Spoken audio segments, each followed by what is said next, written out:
Welcome to the Rim Break Rodeo. We hope this video helps. In this video, I will explain how to use middle click in Minecraft. This often overlooked feature can significantly speed up your building and inventory management. To perform a middle click, simply press down on your mouse's scroll wheel. It's a quick and intuitive action that unlocks powerful capabilities, whether you're constructing elaborate builds or just trying to organize your survival gear. Let's dive into the specifics of how this simple click can transform your gameplay experience.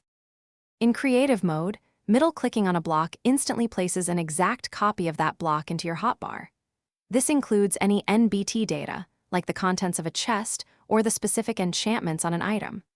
Imagine building a complex structure. Instead of constantly searching for blocks, you can just middle-click and keep building. It's incredibly efficient for replicating intricate designs and managing your creative inventory with ease.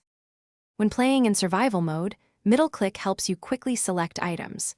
If you're looking at a block in the world and you have that same block type in your inventory, middle-clicking will automatically select it and place it into your hotbar if there's an empty slot.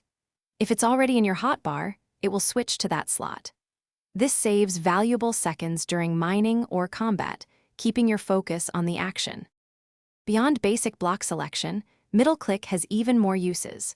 When your inventory is open, middle-clicking on an item will move all identical items from your inventory into your hotbar, filling up to 9 slots. This is fantastic for quickly grabbing all your cobblestone or dirt. It also works with containers like chests and shulker boxes, allowing for rapid item sorting and transfer, making inventory management a breeze. Thanks for watching. Consider subscribing if we helped you.